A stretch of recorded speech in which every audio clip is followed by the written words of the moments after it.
It is our senior NFL writer at The Athletic. It's Mr. Mike Sando. Mike, how you doing, man? I'm doing well. There's a lot of activity, isn't there?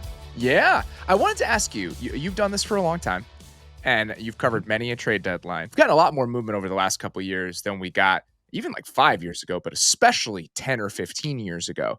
What does the trade deadline in the NFL feel like currently compared to what it felt like when you first started covering the league?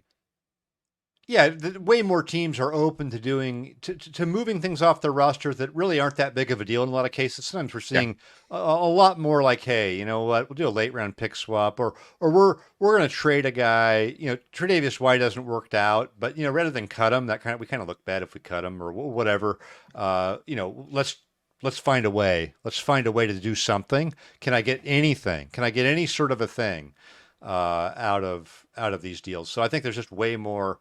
There's way more kind of unimportant smaller deals that kind of make sense. I mean, why not do it, right? They're not huge needle movers. And then I think we've also seen the activities feels like start earlier too.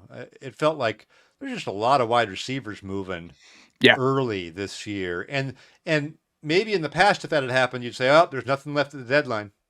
All the moves have happened. But now there's just, there'll probably be, how many moves are there today? It feels like there's like 8 or 9 today, and then you combine that with some of the bigger ones that we had over the last couple of weeks, and it was a pretty notable, a pretty movement-filled deadline. And we could talk about a couple of those wide receiver moves before we dig into the stuff that happened today. We're not going to break down Monday Night Football on this show like we typically do in the midweek show, just because this is coming out on Wednesday, but Deandre Hopkins thing seems to have worked out for Kansas City and just what sort of element he gives their offense. I love how happy he looks with Patrick Mahomes. Oh my gosh.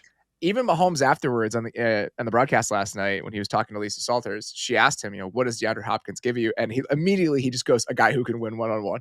A guy who can win one-on-one. Watching him win on that slant and them score a touchdown that way, I want to say that I think Hopkins had 6 catches yesterday when lined up on the line of scrimmage as like the outside receiver. And it was the most in a game for the Chiefs in like several years. Because think about what they typically get out of those guys. Like Rashee Rice was in the slot a lot. And so having somebody that can be that isolated X receiver within this offense, they haven't really had that for a while. And I wasn't sure how they were going to use Hopkins, but it does seem like they're trotting him out there in a lot of the ways he was used earlier in his career. And it really does give this team a dynamic and an option that they just did not have otherwise. So this one's working out okay so far. I mean, they might lose the game Monday night if they don't have him. Yeah, absolutely. I think he was that much of an impact, and him posting on X, the picture of Tom Brady hugging Randy Moss. I saw that. Look, I mean, I don't know if we're expecting that type of a season, but still, it shows just how happy he is. And I think, for anyone who's had a job and changed jobs and then been super happy in a new place, they get more out of you, right? When you do that. So it doesn't mean that DeAndre Hopkins didn't have his heart in it where he was before. You just can't fake what he's got. He appreciates at this stage of his career how close he is to the end and how this could easily not happen. A lot of guys just sort of fade away. He could have been made to fade away this year, and his career maybe never gets a bump. Yeah, it's such a good point. Like landing in heaven. It's like winning the lottery. So it doesn't mean he's as good as he was before, but he can still rise up. I'm not going to compare DeAndre Hopkins to Michael Jordan, but a 42-year-old Michael Jordan could get 50 one night, right? I mean, he can do it. It doesn't mean that he's as good as he was before. Like a DeAndre Hopkins can still rise up in a moment. He can still make a play. He can still kind of do it at times, and you're going to get more out of that now. Just having a reliable option out there. I mean, DeAndre Hopkins is not who he was 5 to 7 years ago, but he's still a lot better than whatever other receivers the Chiefs could be trotting out given the current state of their roster. And for a guy like him, I think that's such a great point where he has this trajectory, which a lot of receivers do, where especially when you change teams later in your career, you go to a new situation. It's a team that a lot of movement, a lot of change in Tennessee. Things are obviously not going well there. So the trajectory of it is you're just sliding down and down and down, potentially until the end. And now to kind of get this bump back up, give yourself a chance to win a Super Bowl later in your career. It's pretty nice. Not a bad way to close things out, potentially, if you were near the end for DeAndre Hopkins.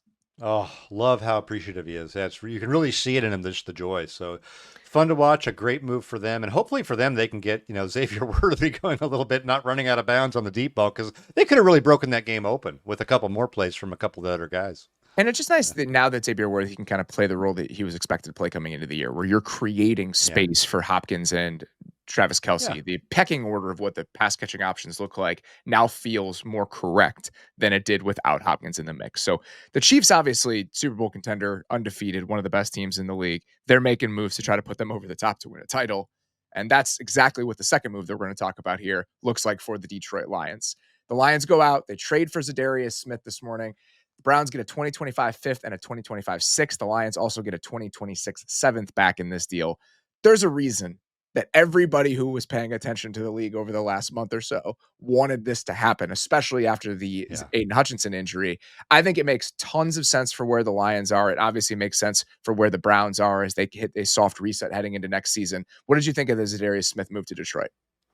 I thought it made a ton of sense, and I like the price Detroit paid because it's not like there's some big salary they're taking on. I mean, shoot, I think he's got a very he's 1.5 million next year. Let's if this were to work out and you wanted to have him there, that's a good situation contractually. I think from a Detroit standpoint too. So.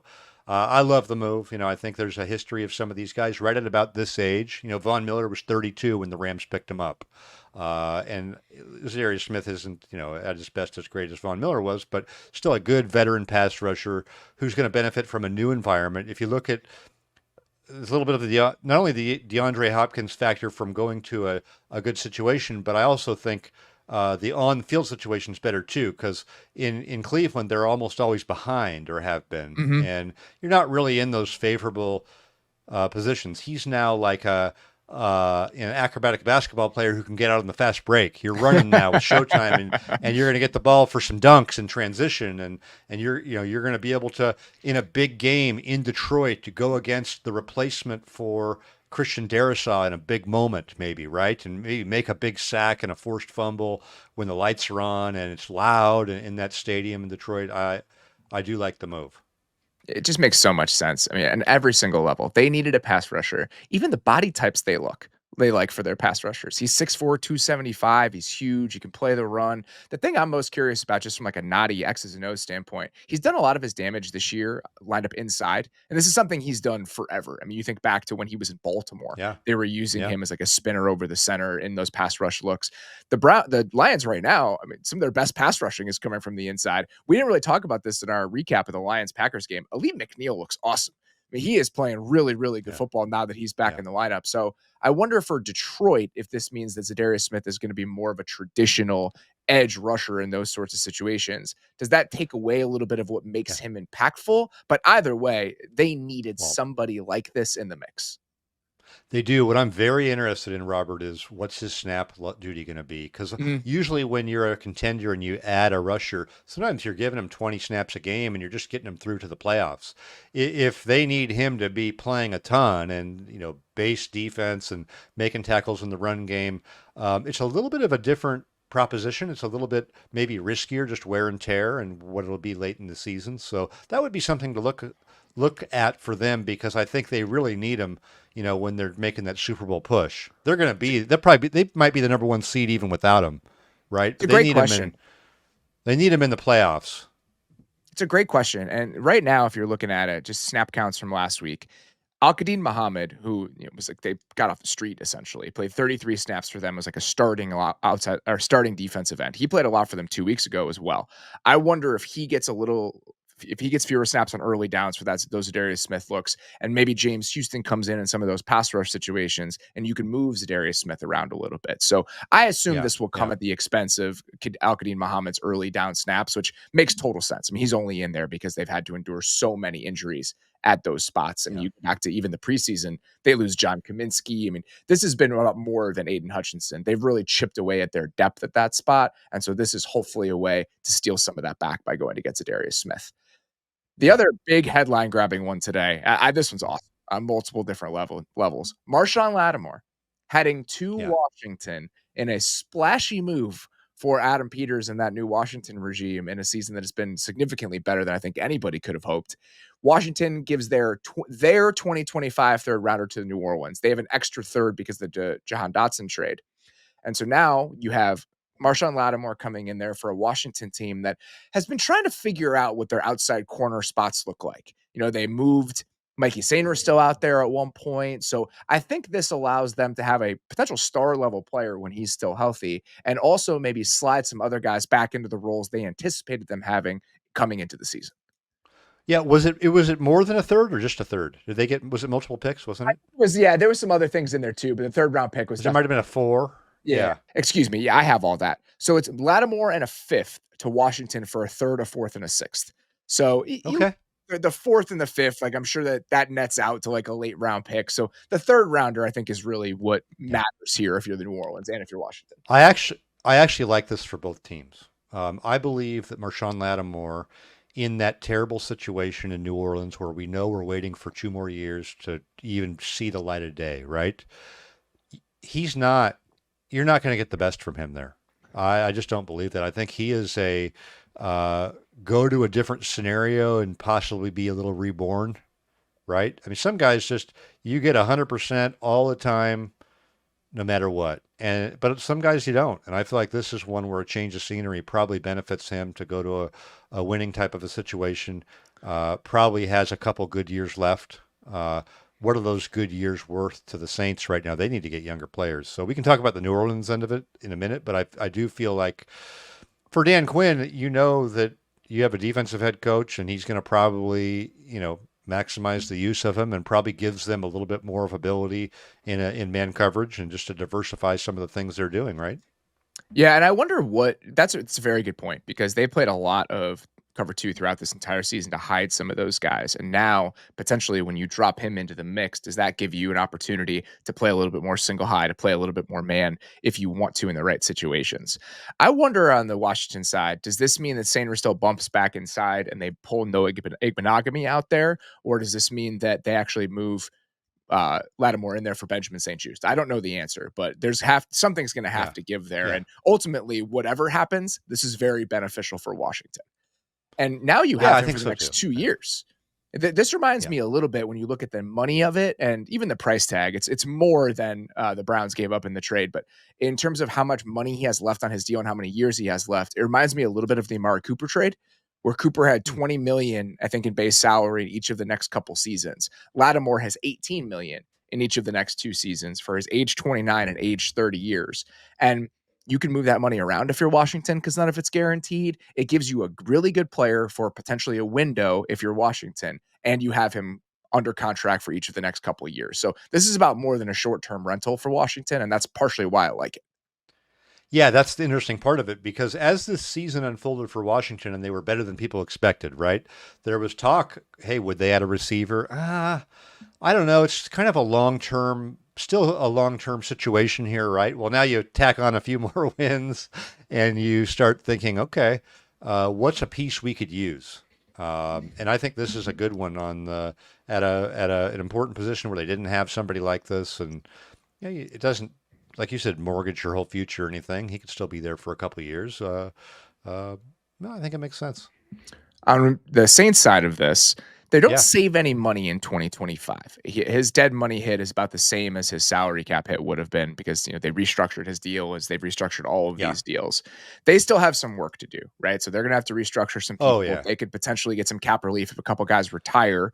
But this, to me, at least signals, okay, we are open to the idea that we probably have to shed some talent in order to move forward. So even if they're not getting immediate financial relief, this feels like the sort of move the 2022 Saints would not have been willing to make, but this version of the Saints understand they have to make. I know, but I didn't know they understood that because they just re-signed Alvin Kamara. When they did that deal, I'm like, what are you doing? Why? And so the reason I like this deal is because their only ticket out is to have to hit on draft choices. Remember when they did it in 2017 at that great draft class, it bought them a little bit of time.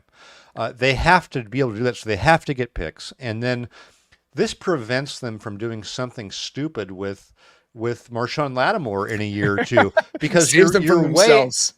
Yeah, you're way out of your exit strategy on this. Let's just say if they had kept him another year, uh, you don't want to redo him and extend him out, right? And get more leverage on him when he's 31, 32. No.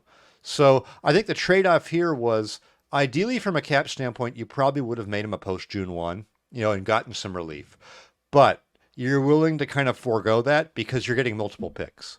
You're getting a 3 and a 4, and whatever it was, a 6 or something. That was probably enough for them to say, okay, we have to have some of these picks and hit on some young guys because otherwise we're just going to be stuck with an unhappy Marshon Lattimore on a losing team.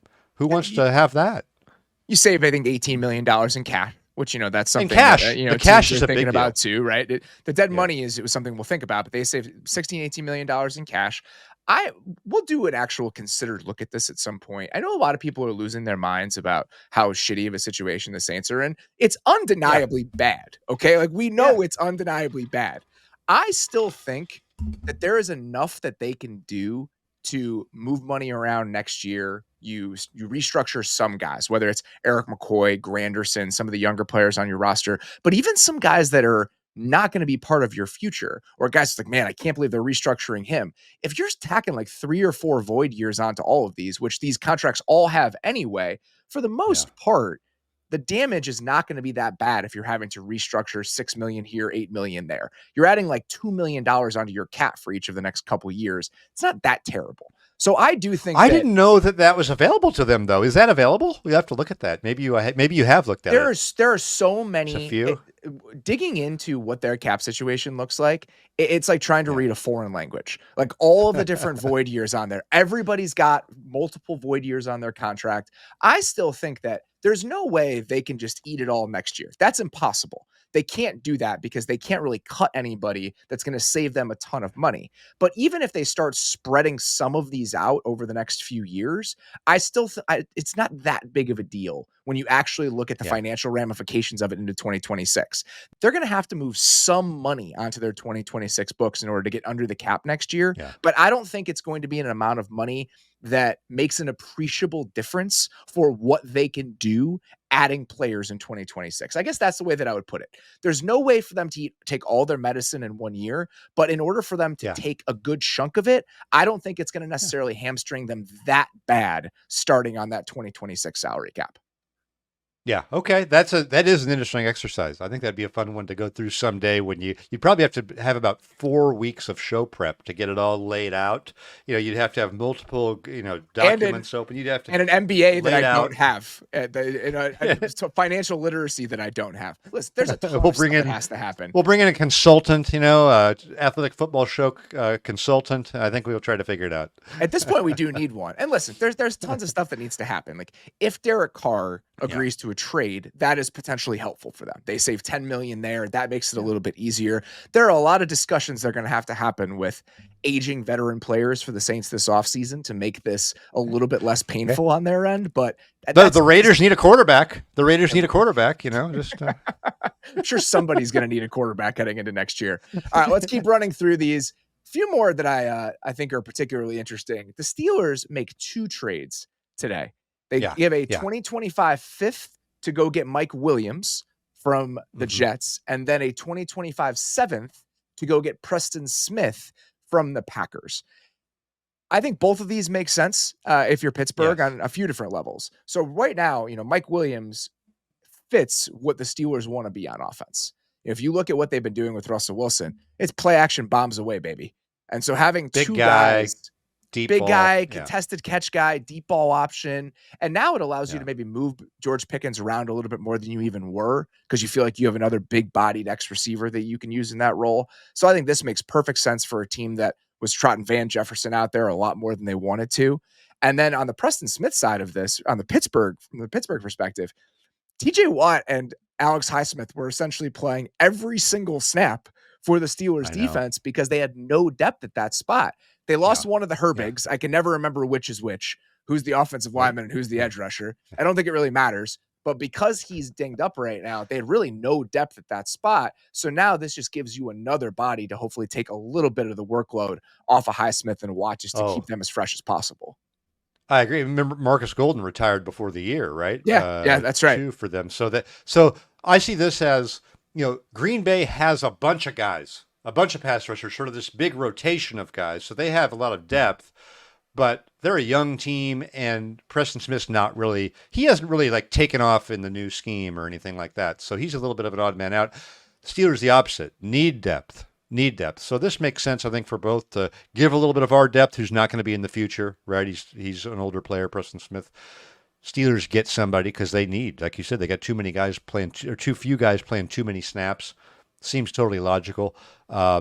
Mike Williams was interesting to me because it seems like the Steelers always run into this thing where they've got, is it a maturity issue with Deontay Johnson or Chase Claypool or these guys? There's always some sort of a thing with these young guys. They kind of hit on them, and then eventually it runs its course, and then for whatever reason it's not working. We even wondered if that was going to happen with Jordan Pickens for a while. They get a guy in Mike Williams who's just going to come to work every day, probably, right? It's just, there's not going to be any drama there. Can he stay healthy? That's a legitimate question. But we know that he's a solid guy, and he's going to fit in. So I like that. Even if he does get hurt, you gave up a 2025 fifth. Like, you don't really lose a lot of sleep over that, even if he's not going to be a huge part of who you are down the stretch. And based on what the AFC looks like and what the Steelers looked like last week against the Giants, I just think that their ceiling offensively is higher than it's been at any point, I don't know, in a long time.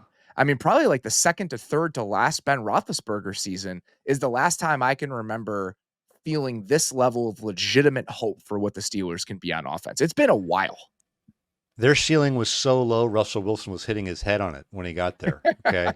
Now we got a lot higher. I agree with you. That ceiling has been low for a lot of different reasons. I mean, from we can talk about what their coordinator position's been in the past or whatever, but you're right. They have a little bit more potential now. Going to be a fun team to watch, I think, second half.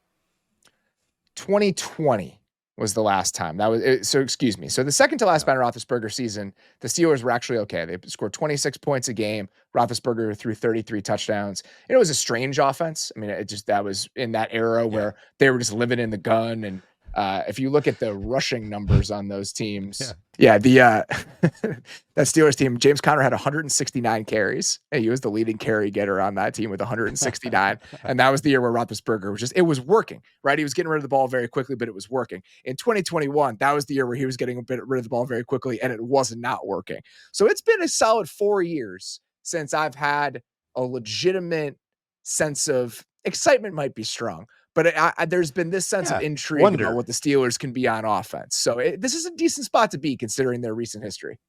They have been the empty calorie offense, haven't they? Just for a while, or it's just like felt like diminishing returns. So yeah, I'm with you. It's not dynamic, it's not amazing, but I want to watch it. I want to see what's going to happen. That is the biggest change. Is that the idea of sitting and watching it is actually enjoyable to me, and that feels like a pretty big departure for this team. So good on them for understanding that this is a window for relevance and a window for being a pleasant experience for everybody else and taking advantage of it. Sticking in the AFC North, this one is, like you alluded to at the beginning, this one's a little bit stranger just because I don't know exactly how it fits. Feels like a dice roll and not a lot more. The Ravens trade for Jadeveon White. We got 2026 seventh rounder and a 2027 seventh rounder that are being exchanged here, which those don't count. Those are fake picks. And I think that kind of speaks to what they're trying to get out of this. I don't really know what this is. It just feels like a contingency and one more option, because even with Brandon Stevens struggling a little bit relatively compared to what we're used to seeing from him, I still don't know if Trey White right now, who's a guy that got shoved out of the Rams lineup for Akella Weatherspoon, who they signed off the street, is going to be an upgrade over what the Ravens have at corner, even if that defense is struggling. I could swear when I went to Ravens camp and was just talking to people there, hey, this is the best depth they've had in the secondary in years. Maybe not the high end or whatever, but just the depth of this group. And so now it must be even better depth now. Jadeveon White. It doesn't move the needle a lot for me, but in all seriousness, I would love to hear what they're thinking, because the Ravens usually have a good, solid foundation for what they do, and maybe there is something that I don't know about that makes this a good move.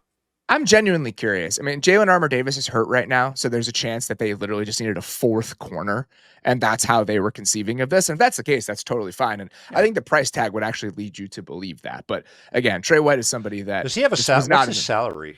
Yeah. I actually don't know the answer to that. I assume I'm it's gonna look pretty at that. low.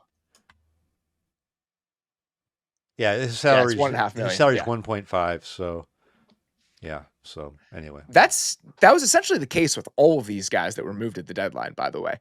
Every single Yeah. player that was moved was on pretty much a bargain basement salary or was on the final year of their rookie deal or with a couple years left on their rookie deal. So you're not paying a lot in base salary anyway. So pretty much every single guy that was moved during the deadline was moved without a lot of money left to pay in 2024. A couple more of these here. Khalil Herbert traded to the Bengals for a 7th round pick. Just makes a lot of sense on both ends, I think. The Bears weren't playing him, and now because Zach Moss is out indefinitely, you have somebody that can come in and eat a little bit of the work, so you don't have to give the ball to Chase Brown 35 times a game. As somebody who is heavily invested in Chase Brown and for fantasy purposes, this is mildly annoying to me, but on a football level, I understand why you should do this if you're the Bengals. Well, as somebody who had Zach Moss on his fantasy team here, I wish him all the best, seriously, in his recovery because neck injury, not a good thing. But here's what stood out to me about this one, Robert, is there's been a lot of talk about how the Bengals never make a move, okay? And look, this isn't some major move, but my mind went to Joe Burrow sitting there at the podium, and they're asking him about, hey, do you wish this team would make a move? They don't make moves. What do you think? And he was a little terse. He was a little bit like, yeah, not my job, not my lane. He didn't say, hey, I got full faith in our operation here, what we do. It was kind of like, yeah, I wish we'd make a move. So a little bit of my mind thinks that, if Mike Brown were still the GM and he was, 15 years ago and the quarterback said that, you might not get anybody. And I feel like there's probably a little bit more of an open door there with Katie Blackburn and Joe Burrow. And so, maybe there's something to that Joe Burrow's got a little juice and they made a move. I get that. I still would have liked to have seen them do something on defense if there was going to be some urgency at the deadline here. Joe doesn't play defense. Signing a decidedly number 2 running back, it makes sense, right? I mean, going out and doing that, you needed another option, but this is still a team that probably could have used some more reinforcements elsewhere. No one really made the pass rusher move that I expected outside of the Za'Darius Smith thing. I'm a little bit surprised that the Ravens didn't try to add a pass rusher to the mix right now. I mean, they're digging into their pass rush depth and they're really going only 2 deep at that spot. And I'm really a little bit surprised that Houston didn't add any offensive linemen. And those are really the 2 gaping holes on contender-ish teams or teams that should probably be in the mix that I expected them to do something and they didn't end up doing anything. And it felt like the pass rusher market wasn't as expensive this year as it was in the past to get those guys. So was there anyone you had in mind that you thought would have been a good addition as a pass rusher that didn't move, that was kind of on your list maybe? Or I was wondering why the Panthers weren't a little bit more open to the idea of trading Clowney and why they weren't more aggressive in shopping him, considering where they are right now and how he's almost 30. I can't believe it. I can't believe it. It just felt like something. Did they say they weren't going to trade him? From what had been reported, I think that there was a little hesitance on their part for dealing him. And I don't know if that's because they didn't want it to seem like it was totally a fire sale there after trading Deontay Johnson, but it's surprising to me that some of the teams in the mix here that needed pass rush help weren't willing to go to a level that enticed the Panthers into making that move, because it doesn't seem like the price tag for those teams to find common ground would be that high. But I don't necessarily know a lot of the specifics about the Panthers' mindset when it comes to that. Yeah, and Jadeveon Clowney also can be pretty specific about his contract and his money. I've noticed that in the past. Not that we're all not, but but I think that's interesting to me. I'm going to look up and see what his he signed a 2-year deal, so he is under contract for next year as well. One small consideration there, Robert, just could be that $2 million of his 2025 salary is guaranteed. So if you're looking to make a half-year rental for somebody, do you want to be on the hook for that? I suppose a possibility. Doesn't seem like a lot of money in the scheme of a NFL operation, but could be. Well, maybe that's why the Panthers weren't willing to do it, because they wanted a little bit more out of this because he's under contract at a reasonable number next year, and some teams weren't willing to go to that place because this isn't just a half-year rental. I'm sure there was some complications Well, involved here his base next year is 8.5 and 2 million of that is guaranteed. So, figure that out. Just worth noting, right? Just put it on there. The contract could be part of the contracts are really what are traded a lot of the times in these Yes, situations. and again, that's why I think that there was so much movement here, is because all of these guys were making next to nothing, and it was pretty easy for pretty much every team to fit this into what their current financial plans looked like. Let's stay in Carolina here. This was a funny one on a couple different levels. The fact that Jerry comes out this morning and is talking about them trading for a receiver that they really liked, and then it ends up being Jonathan Mingo, is just the most perfect thing. So the Cowboys send a 2025 fourth rounder to Carolina to get Jonathan Mingo, who, in fairness to Jerry and in fairness to the Cowboys, still has 2 cheap years left on his rookie deal, and I'm sure had like a second round grade for the Cowboys like he had for everybody else. But the fact that this is the big splash move that the Cowboys were going to make, a guy who couldn't break the rotation for one of the worst offenses in the NFL, I think says a lot about the current state of the Dallas Cowboys. All Jerry talks about anymore is how he loves guys on rookie contracts that are cheap labor. That's all he talks about. You notice that? Everything's like, well, you got to have a bunch of these guys on these rookie contracts so we can afford our other guys. And it's just like he's obsessed with it. So, okay, great. You got a cheap contract on somebody who, there were big question marks when he was drafted. There were teams that really felt like, wait a minute, I know he may, have some physical resemblance to DK Metcalf and he went to the same school, but he's not him. This was somebody who was a one-year production player who had durability concerns, and there were people on draft day who didn't have him in the first 3 rounds teams. So, part of the thing we trust. Part of my concern here is that I just don't know how you're going to use him or how you want to use him. Because as a rookie, the Panthers tried to use him as just a traditional receiver where, we're not even coming in, there was some discussion. Is he a scheme touch kind of guy? Is he somebody that we're going to have to manufacture things for? They didn't really use him that way, and he really struggled as a rookie.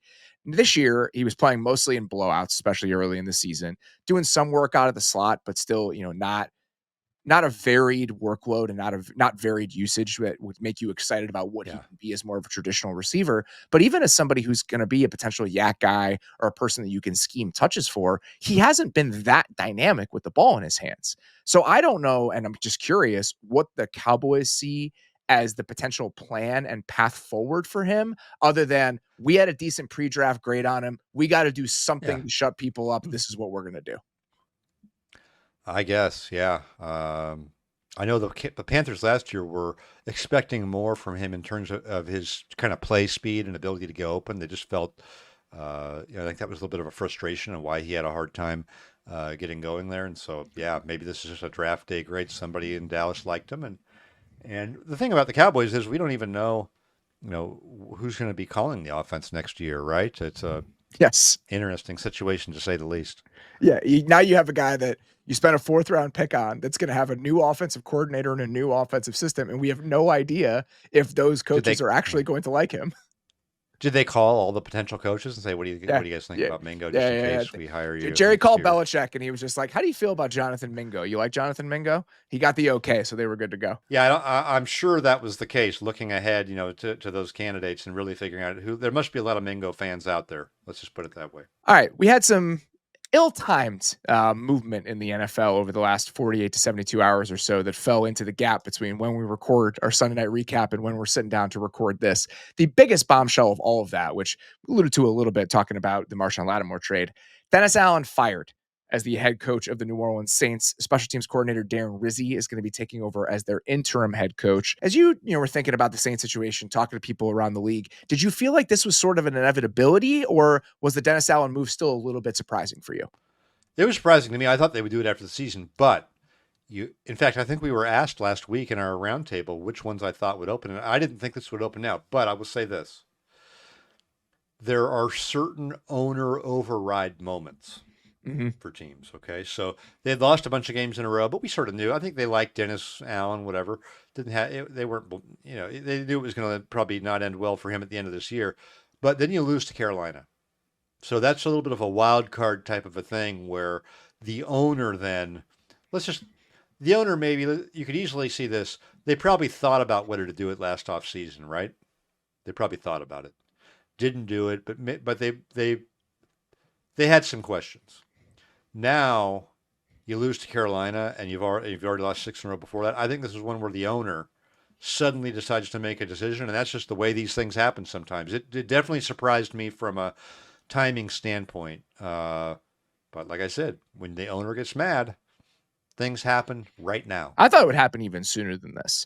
And maybe they didn't want to pull the plug too early just because they had a lot of injuries. They were dealing with a lot of outside circumstances. But watching them against the Broncos on that Thursday night game, that's a dead team walking. Like the lack of effort and just how hapless they looked in that game against Denver. This felt like it was just a matter of time before they ultimately pulled the plug. And I think losing to the Panthers is absolutely the final straw on something like this, especially when you get some guys back, right? Derek Carr is back, a couple offensive linemen Yeah. back in the mix, and you're still playing this way. That probably is what ultimately led them to shut the door. The fact that now we have more of our guys back in the mix here and we still look like this. All right, that's enough. That's all I need to see. I just thought they'd beat Carolina. I think if they beat Carolina, he wouldn't have got fired right now. But yeah, I mean, you make good points. I just know how Mickey Loomis thinks as a longer term. He's don't make a quick decision, and so for that to happen to me, it's definitely felt like owner, the owner getting involved, and that's what happens when they get involved. It happens right now. You said something about just the long-term outlook for the Saints that I think is particularly useful, and it's that they just need to start drafting better again. All right, like we can talk all we want Yeah. about their cap situation, how much cap hell they're in, and they are. I don't want to minimize that. I mean, what we were talking about earlier. This is not easy. They're still behind the eight ball, and they're still in a significantly worse situation than almost any other team in the league. I just think that stuff is overstated for why the Saints are in a bad spot. The Saints are in a bad spot because they've drafted horrifically over the last 3 or 4 years. They have very, very little promising cost control talent on their team. If you look at both sides of the ball, they're missing draft picks everywhere with some of the moves that they've made. They've missed on so many guys. Just think about Peyton Turner, Isaiah Foskey, all of these guys that are not contributors to this team. They traded 2 picks to go get Marcus Davenport. He's not on the roster anymore. It's just barren. So even one of their good picks, Ryan Ramczyk, done basically. Done. So yeah, trading all those picks to move up in the Trevor Penning, Chris Olave draft. Olave's been consistently hurt. Penning's a starter for them now, pretty much because he has to be because Ramczyk isn't playing. But it's just a really bad situation. So as we think about the long-term view for the Saints here and what it's going to look like over the next 2-3 years, the cap is going to be an impediment to them being the team that they want to be. But I think a lot of that gets fixed if they hit on a couple draft picks and they start accruing more draft picks and they get the right coaching staff in there. They only have a cap problem because they have a player problem. Yes, I think that's everyone thinks it's a cap problem, but it's always a player problem at heart. Okay, you always have flexibility if you have good players. The problem is when you have a lot of money in bad players, and so that's what's happened to them, and they haven't been able to backfill through the draft. So absolutely, that's what has to happen, and if it does, they'll start to get a little bit better. The Dennis Allen hiring in general, to me, is a signal of where the Saints have gone wrong and where they've had missteps over the last few years. This idea of continuity above all else. Let's do everything we can to get everything we can out of this group. Right? We move on from Sean Payton. Let's keep everything the same. Right? Let's keep Dennis Allen as the head coach. Joe Lombardi for a while. We keep Pete Carmichael as the offensive coordinator. Right? Let's not change too much. Let's keep riding with this. And I think that it was just a fundamental misjudging of what that version of the Saints was. That version of the Saints probably wasn't worth hanging on to in the way that they tried to do it with the personnel, with the coaching staff, and with the financial concessions they had to make in order to make it all work. So I just think that this was emblematic of where the Saints have gone wrong in the post-Drew Brees, Sean Payton era. The question now is how much they're going to take a hard left turn in the ways that they're thinking about this roster and in the ways they're thinking about what the next 2 to 3 years ultimately look like. And that we have Yeah. no idea until the moves start happening. But the Marshon Lattimore thing does feel like a slight signal in a new direction.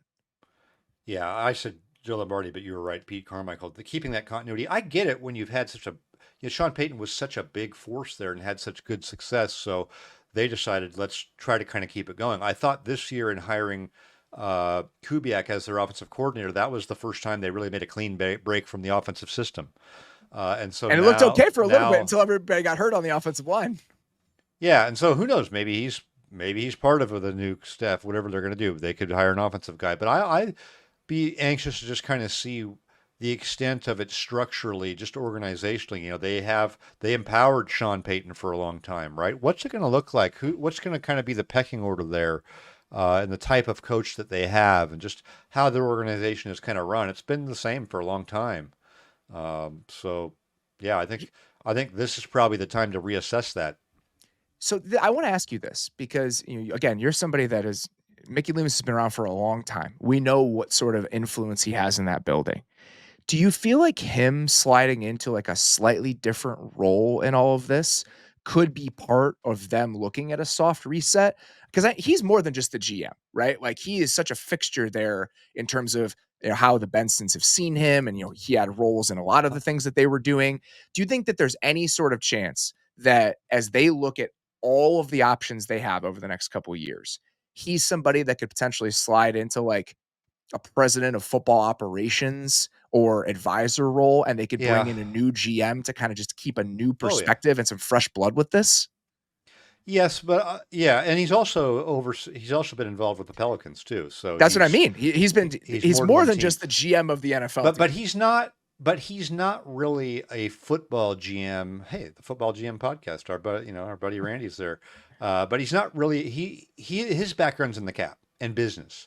So I don't think he's ever been roll up my sleeves in the film room. And you know what? I really like to run this type of a defensive system. I think he has, empowered the other people, certainly Sean Payton. So I do think there's room to have to have somebody who's got the GM title, right? And he could be a team president or still be in a similar role that he's in now. I do think that could happen. I just wonder how much they want to turn the page. Is this turning the page with the new coaching staff, or is this turning a page with how we approach things as the New Orleans Saints? Because they've just had a great question. Think about how it stayed the same for so long. He's been there for so long. And we've seen this in the past. I think the best example for me would be the Cardinals, right? The Cardinals had different GMs, but the Cardinals hired from within with their GMs for like 2 straight decades. When Monty Ossenfort got there last year, they had to redo everything that they wanted to be as a scouting department, the language that they used every so often. And I don't think the Saints are in as bad of a position as the Cardinals were 2 years ago when they ended up going to Jonathan Gannon. But I think sometimes when you've reached a low point and when you understand we've run out of road here, you need to revisit and reconsider everything about who you are as an organization. And I just wonder if the Saints are going to be asking themselves those bigger existential questions when it comes to all this. And the question is, who asks those questions? Is it the owner? Is it Mickey himself? Because Mickey's kind of the top one. And then who is talking to the owner? That's one thing we don't really know. Tom Benson was the owner for a long time, and he's obviously not the owner anymore. So I don't think we really have a feel. That's why I was a little surprised all of a sudden the coach was fired. That hasn't been their type of MO. And so who is talking to her? Who is going to influence this process? And what does Mickey want to do, right? And how does he see it? I think those are unanswered questions right now, but really good ones that need to be asked. Yeah, I'm curious to see how it ultimately unfolds and where they go from here and how much of a change do we see, because this is a team that I think is status quo for a very long time, reasonably so. They were very successful for a very long time, but I'm curious what sort of bigger questions they're going to be asking themselves. Speaking of teams that need to ask themselves some big questions, the Raiders clean house on the offensive side of the ball with their coaching staff. Offensive coordinator Luke Getsy, quarterback coach Rick Scangarello, offensive line coach James Craig, all fired. I believe on Sunday night into Monday morning. We really only hit the Getsy part of this on our Sunday recap show. Scott Turner is in as the interim OC. He's survived through a couple different staffs out there in Vegas. Joe Philbin is the interim offensive line coach, and Norv Turner coming in as a senior offensive advisor for this team with his son as the play caller. I've let I loose mean, on it's the Raiders. exactly how they drew it up. Exactly, right? So I've let loose on the Raiders a few different times over the last month or so. I've made it known how I think about this entire situation, and then I think it's just an absolute dumpster fire shit show, however you want to talk about it. You come to this with a little bit more consideration and a little bit more of a measured way than I typically do, and I always appreciate that about you. So I want you to just talk me through how you see the current regime in Las Vegas, and after talking to people in the league and just considering where this team is, what this signals for what this version of the Raiders actually looks like. Well, what's going to happen at the end of the year? I mean, that's the big question, right? I mean, this is just shuffling. This is just shuffling in the middle of the season when things are going wrong, and you probably, I'll put it this way: in the short term, I would rather have Scott and Norv Turner than just Scott Turner, and I'd rather have Scott Turner probably than Getsy if I was going to run the offense. I'd probably so they're probably better off right now than they were 2 weeks ago. But what does it all mean in the end? I mean, They hired these guys 8 months ago. Yeah. So obviously there's desperation, and it's a bad position for Antonio Pierce to be in, and you would think there's going to be some major changes at the end of the year. They're obviously not coming back next year. I would bet you that Norv Turner is not going to be working the full year next year. Oh, I thought you meant Antonio Pierce. Is not coming back next year. Oh, I do. I mean, I do you think that place could turn? Me personally, no. Yeah. You think they're going to come back another year? I don't think that there's a turnaround that's inevitable here. I don't have a lot of inherent faith in the people who are making the decisions out there and what this has looked like over the last year or so. I know that Getsy wasn't their first choice, right? I know they missed out on Cliff Kingsbury. I know they missed out on Chip Kelly, but this is still an offensive staff that you purposely hired coming into the season. And to fire them after 8 games while benching and then rebenching and then bringing back your quarterback, and now Desmond Ritter's in there. Does anything about what the Raiders have felt like over the last calendar year give you faith about the general direction of where this franchise is? Oh, no, not at all. I mean, I don't have any faith in Mark Davis. I mean, look at his record. Right? Not good. Listens to people that he probably shouldn't be listening to. Always has his ear for the locker room, so the players have a lot of say there. And he even has a former player as his coach. So, yeah, there's nothing about it that to me says we're really set up well and this is going to turn out well, and we have a great vision for how we want it to be. So, it's interesting. You think that it wouldn't be tenuous at the end of the year. I mean, what if they just keep losing? They're going to run it back? It's hard to justify that in my mind, just because nothing about what this group has looked like leads me to believe that there are better things on the horizon, right? And maybe I'm being short-sighted here, and the quarterback situation is we should consider that more. The fact that they didn't really have avenues to a quarterback. They had to roll with the stopgap option no matter who it was going to be. If they can take a swing at quarterback, maybe it does get better. I think you're just trying to tell yourself a story there.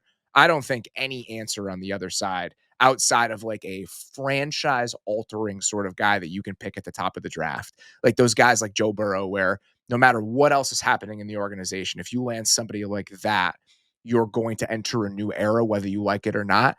I don't think that guy is walking through the door for the Raiders. And even if he were, I'm not sure I would want this staff to be the group that was overseeing the early part of his career. Well, yeah, there's nothing about it I mean, Antonio Pierce had basically the thinnest resume of almost any coach you could have hired, right? Yes. For your head coach. So he's finding his way. Obviously, he's not an expert head coach right now. Maybe he could become one.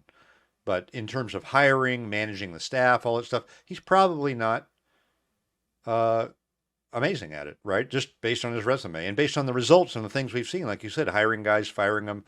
I would like to know this.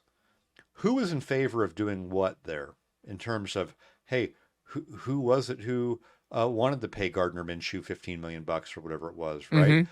Who was it that really wanted to push for Getsy? Or who was it who actually really wanted Scott Turner, or who blew it in this other thing where we missed this guy.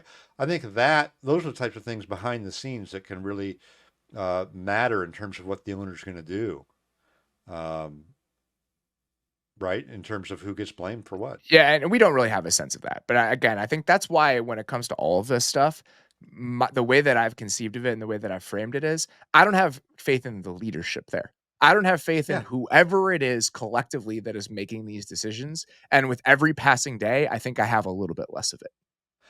How about this? You can't even say who it is that is driving the decisions. We're saying whoever it is. Most teams, you'd kind of have an idea of like who it is, right?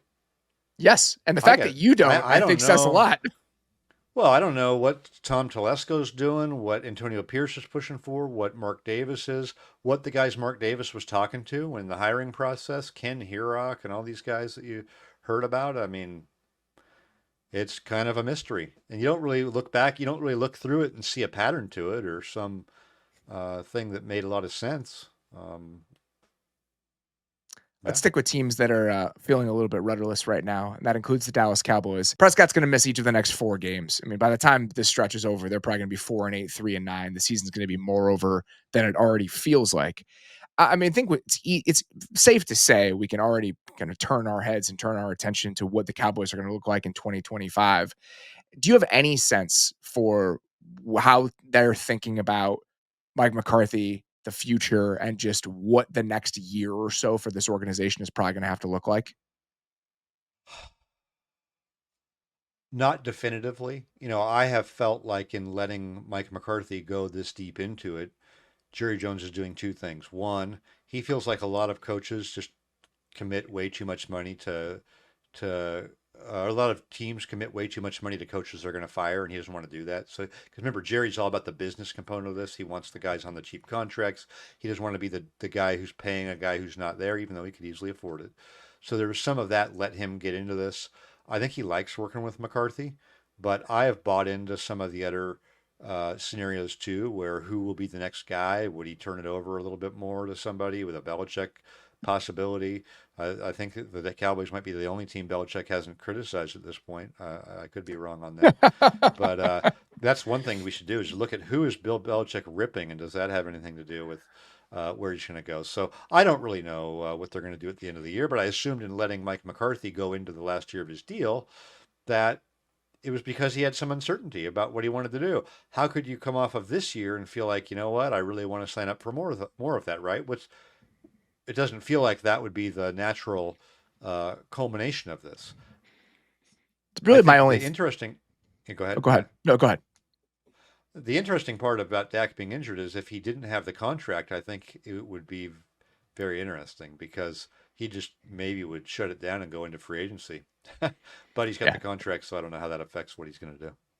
My only real reaction to this is it accelerates how over the Cowboys season is, right? It allows us to pay even less attention to this team than they probably deserved. And it's a little bit less frustrating as a process because I don't have to watch Dak wallow in that offense for the next month.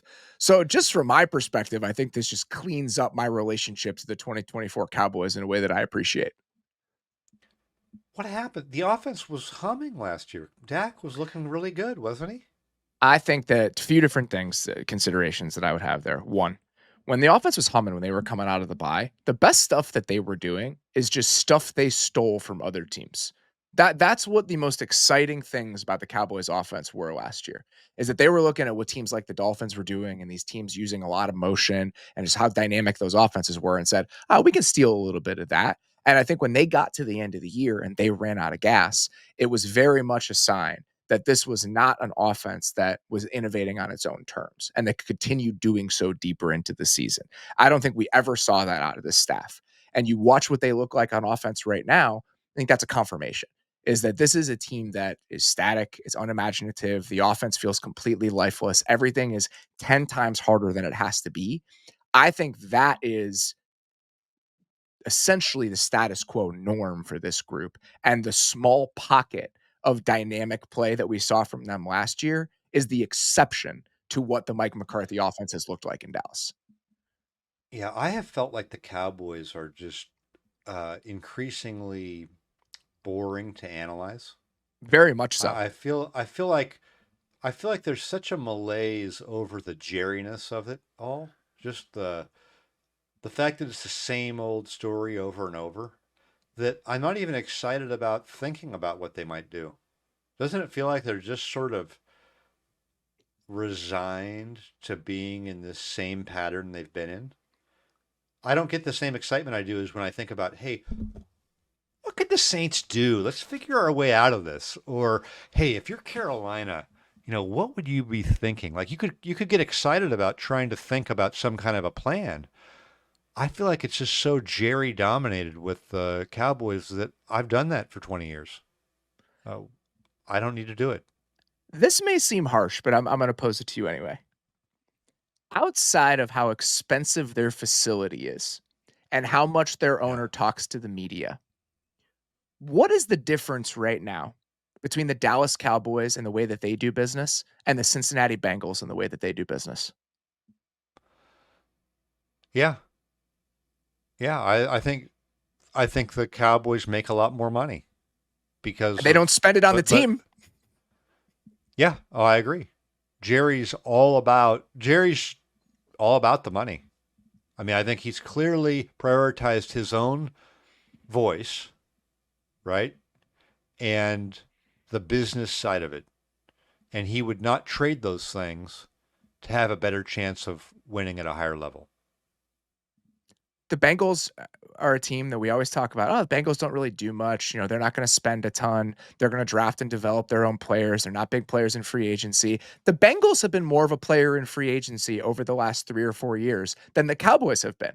So all of that, malaise is a great word. The fact that our eyes just kind of used to glaze over with the old Bengals and how they added talent and how they did business and just how uninspired and unimaginative and unexciting it often was. That's how I feel about the Cowboys right now. You felt like you were trapped in a box. Yeah, you're trapped in a box. Now, I will say one thing about the, this is a little bit similar to the Bengals too. The last 3 years, they did win 70% of their games. So I will give you, that's okay. That's what I mean. It kind of feels like the 2014 through 2016 Bengals. Like that's more what it feels like than a team that sucks up all of the oxygen in a way that the Cowboys usually do. I love that parallel. This is really good. So the Bengals during that time, they won 60%, 14, 15, 16. Yeah. Yeah. Yeah. I agree with you in terms of what the Bengals have been perceived of prioritizing is really not different from what Jerry's prioritizing. Jerry is just worse because there's a level of greed involved with it that you can't ascribe to the Bengals because they're not making money hand over fist in the way that Jerry is. I would love to know what would be different if Jerry Jones hadn't been put in the Hall of Fame. And I'm on these committees, and I'm a big believer in don't rush people into the Hall of Fame when they're still doing their jobs.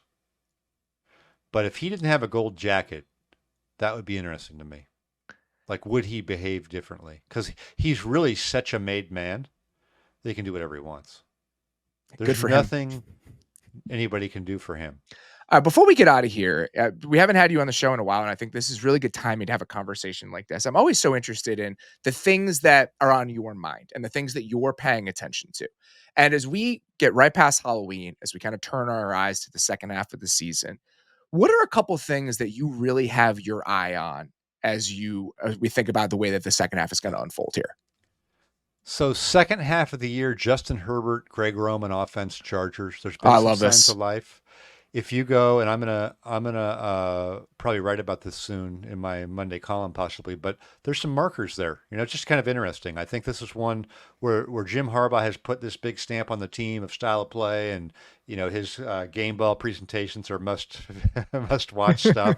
But that component of it is really interesting to me of like, where are they going to go? What's it going to look like? And a lot of attention on that defense, rightfully so, but Herbert's playing some pretty good ball in a lot of ways. And I want to see where it goes. Yeah, so I'm curious about that too. That's a really good one. I think that not only how does it look this year, but by the end of this year, how much faith do we have in the Roman Herbert partnership and what it can look like when they can add a little bit more talent to the mix? When they have another option, add one more pass catcher. How much faith are we going to have in the foundation and the structure of this thing when they can add a few more pieces to it. I think that's going to be a really big question as we get into the second half of the year. It's a really good one. Yep.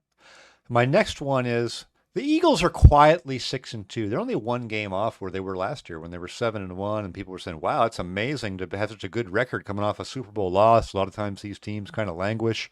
They just kind of quietly, they were a team with a lot of noise around them early, a lot of Nick Sirianni stuff, but we've seen a little bit of shift in how they're playing offense. They've gotten back to the run a little bit more.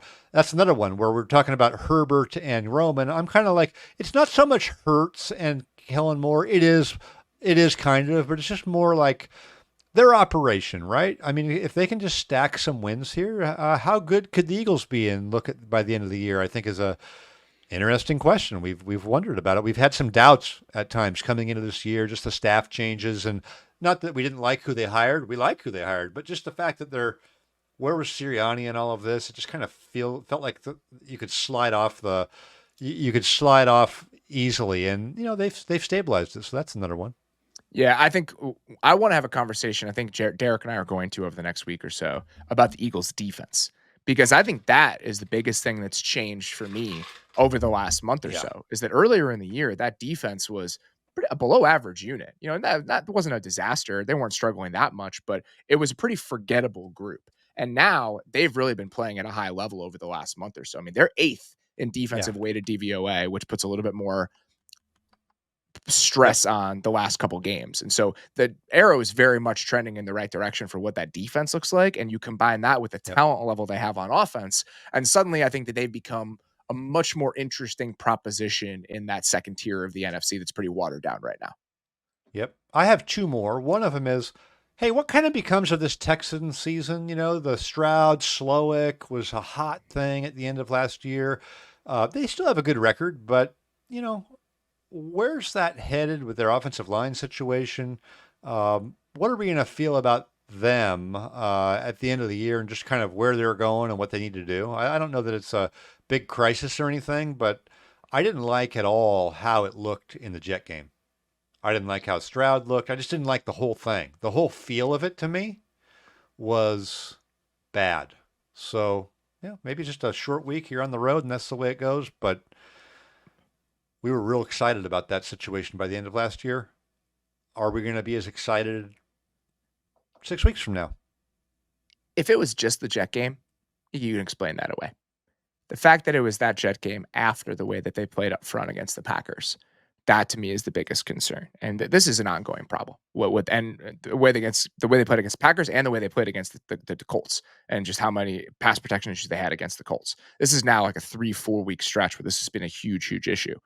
And I'm completely with you. We were excited about that team coming in and what that offense could look like. The last one for me is just, hey, the NFC West, super bunched up. Arizona's leading it right now. We all think, if we all had to bet, we're putting the money on the 49ers. We think they're going to cross the tape and probably get, win that thing. But what the heck was with these teams? I mean, we could have had the Rams. Rams were rumored to be possibly selling off the whole farm, and then they look like the best team, for a while. And then Arizona just blowing the doors off of Chicago, won some other games that by 1 and 2 points, have teased us at times. I'm not sure what they are, but I'm kind of interested. Seattle, Geno Smith looks like the greatest quarterback ever one play, and then he's getting hit 50 times and he's turning it over in the red zone can we stabilize this thing and figure out what we've got?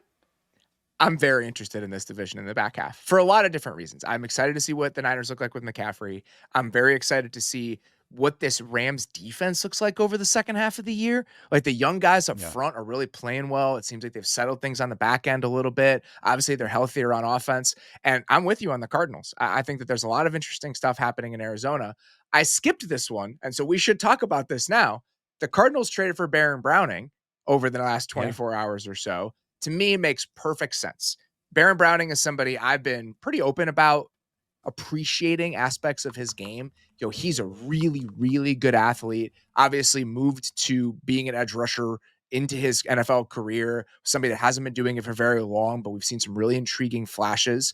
He was hurt coming into this season and then struggled to really break back into that rotation for the Broncos because they have players they really like. Jonathan Cooper to sign an extension for them. They have Nick Bonito. Their pass rushing group was always going to be the deepest group on their roster. So he's somebody that probably was left without a seat when the music stopped. And in Arizona, there are no barriers to pass rush snaps. They've had to manufacture pretty much everything they've gotten from a pass rush perspective this year. So adding somebody with his twitch and ability on the edge as just a dice roll for a 6th-round pick, as somebody who's going to be hitting free agency next year at 25, I completely understand it from Arizona's perspective. Yeah, there were a couple of these young guys that, Aziz Olajari, right? I got Ojulari, the yeah. name right. Ojulari. I can read it. I didn't have it on my screen.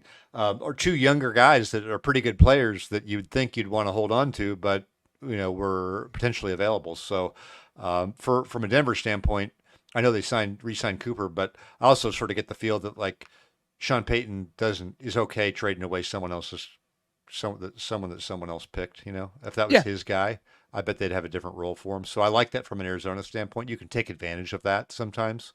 To them, it's just let's get a piece. We need more in our rotation, and then didn't have to give up a lot. So I like the fact that they made a move. It wasn't a dumb move. Like they're not pretending there's something they're not, but they're like, hey, got a little momentum here. Let's add another guy and see if it helps us. It's funny you mentioned Azeez Ojulari. BJ Ojulari was supposed to have a big role for the Cardinals this year. He gets hurt. It's part of the reason that they need a little bit more help on the edge. Darius Robinson's been banged up for them. Yeah. So they've needed a couple pieces. And I think adding somebody that has shown the flashes that Browning has, even if this hasn't been the season, this hasn't been an ideal year for him coming back from injury. He hasn't been that impactful, but we've seen him be a productive player in the past. So totally get it from Arizona's perspective, and glad we hit that. And I'm sorry that I forgot it when we were talking about all the traits. Mike Sando, as always, sir, sincerely appreciate the time, and we'll talk to you very soon. Thank you. Enjoyed it, as always. All right, guys, that's all we got for today. Thank you very much for joining us. Again, this is going to be coming out on Wednesday morning, so a little bit different than our normal timeline. We will be back on Friday, me and Derek, doing the Week 10 preview. Until then, sincerely appreciate you guys listening. We'll talk to you soon.